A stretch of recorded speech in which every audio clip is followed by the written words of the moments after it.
اس کی ساس مطمئن تھی، پر میری بہن میرے سامنے رویا کرتی تھی۔ وہ کہتی تھی کہ اب دوائیوں کے بعد وہ کبھی ماں نہیں بن سکے گی اور ان کا شوہر انہیں طلاق دے دے گا۔ انہیں روتا دیکھ کر میرا بھی رونے کا دل کرتا، لیکن میں انہیں حوصلہ دیتی کہ سب ٹھیک ہو جائے گا باجی۔ اس بارے میں صرف ہم دونوں بہنوں کو علم تھا، ہم نے کسی کو بھی کچھ نہیں بتایا تھا۔ میں روز اپنی بہن کو تسلی دیتی اور کہتی کہ وہ آصف کے ساتھ اچھا سلوک رکھیں تاکہ ان کی ساس آصف کو بہکا نہ سکے۔ میری بہن نے ایسا ہی کیا۔ 2 ماہ بعد میری بہن کو ماں بننے کی خوشخبری ملی۔ وہ دن ہم سب کے لیے عید کا دن ثابت ہوا۔ آصف بہت خوش ہوئے اور انہوں نے گھر میں ایک فنکشن رکھا۔ ان کے دل میں ریما باجی کی محبت مزید بڑھ گئی تھی۔ سب بہت خوش تھے۔ ریما باجی کے ماں بننے پر ان کی ساس حیران رہ گئیں۔ وہ غصے میں گھوم رہی تھی۔ میں اور ریما باجی ان کے چہرے سے آسانی سے اندازہ لگا سکتے تھے کہ وہ کتنی حیران اور پریشان ہیں۔ میں اور میری بہن، ان کے شوہر اور میرے گھر والے بہت خوش تھے، لیکن ان کی ساس غصے میں تھیں۔ ایک رات پھر وہ آستانہ گئیں اور ہم ان کے پیچھے۔ میں نے باجی سے کہا وہ ویڈیو ریکارڈر آن کر لیں۔ انہوں نے ایسا ہی کیا اور کھڑکی سے ویڈیو بنانے لگیں۔ ہمیں ان کی آوازیں آنے لگیں کہ وہ اس عورت پر غصہ ہو رہی تھی۔ تم نے مجھے دھوکہ دیا ہے، تمہارے اس پتھر اور دوائیاں دینے کے باوجود میری بہو ماں بننے والی ہے۔ میں نے تمہیں اتنے پیسے دیے مگر تم نے اچھا نہیں کیا۔ باجی کی ساس اس سے لڑ رہی تھی۔ وہ عورت فوری گھبرا گئی اور کہا کہ میں نے اپنی طرف سے پوری کوشش کی ہے، تمہاری بہو نے میری بات پر عمل نہیں کیا ہوگا۔ بجائے مجھے کچھ کہنے کے تم اپنی بہو سے جا کر پوچھو۔ باجی کی ساس کو مزید غصہ آیا۔ اس نے کہا میری بہو نے ہر روز تمہاری بات پر عمل کیا، میں خود اس پر نظر رکھتی تھی، تم بہانہ بنا رہی ہو۔ میں نے تمہیں ہر ماہ جو پیسے دیے ہیں وہ واپس کرنا، ورنہ میں تمہیں پولیس کے حوالے کر دوں گی۔ اس عورت نے جواب دیا تم نے غلط کیا ہے اپنی بہو کے ساتھ، میرے پاس تمام ثبوت ہیں، اگر تم یہاں سے نہ گئی تو میں تمہیں پولیس کے حوالے کر دوں گی، اور جب سب ثبوت ان کو دکھاؤں گی تو پکڑی میں نہیں تم جاؤ گی۔ یہ سن کر ساس گھبرا گئی اور سوچا کہ اگر پولیس نے سچ میں انہیں گرفتار کر لیا تو ان کا بیٹا ان سے نفرت کرے گا۔ وہ اس عورت پر ملامت کرتی باہر آ گئی۔ ہم دونوں کو کھڑا دیکھ کر وہ گھبرا گئی۔ ریما باجی نے غصے سے انہیں دیکھا اور کہا اس ثبوت میں اپنے شوہر کو دکھاؤں گی۔ مجھے نہیں پتا تھا آپ اتنی بری خصلت کے مالک ہیں۔ آپ نے مجھے میرے شوہر سے بدگمان کرنا چاہا تھا، اس ثبوت کے بعد وہ آپ سے بدگمان ہوں گے۔ ویڈیو دیکھ کر ساس کی سٹی گم ہو گئی۔ وہ ہاتھ جوڑ کر معافی مانگنے لگیں اور کہنے لگیں کہ وہ شرمندہ ہے اور یہ سب انہوں نے آستانے کی عورت کے بہکاوے میں آ کر کیا۔ وہ معصوم لوگوں کو ایسے ہی بے وقوف بنا کر لوٹتی تھی، مجھے پتہ نہیں چلا، اس لیے میں بھی پاگل بن گئی۔ ان دوائیوں اور پتھر سے کسی کو بچہ نہیں ہوا تھا، بلکہ اس عورت کے کہنے پر میں نے جھوٹ بولا تھا۔ میں نفرت میں اندھی ہو چکی تھی، مجھے معاف کر دو۔ ہمیں ان کے چہرے پر بالکل بھی شرمندگی محسوس نہ ہوئی۔ ہمیں پتہ تھا وہ جان بوجھ کر ایسا کہہ رہی تھیں تاکہ ان کے بیٹے کو ان کی اصلیت پتہ نہ چل جائے۔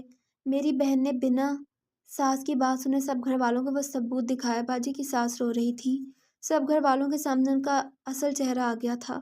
میرے بہنوئی نے فیصلہ کیا کہ وہ ریما باجی کو لے کر الگ گھر میں شفٹ ہو جائیں گے، کیونکہ ان کی ماں آگے کچھ بھی کر سکتی تھی۔ وہ ویڈیو ریما باجی نے اپنے فون میں سیو رکھی تھی، کیونکہ وہ اس آستانے والی عورت کا راز بھی فاش کرنا چاہتی تھیں تاکہ لوگ ایسی عورتوں کے بہکاوے میں آ کر اپنا گھر تباہ نہ کریں۔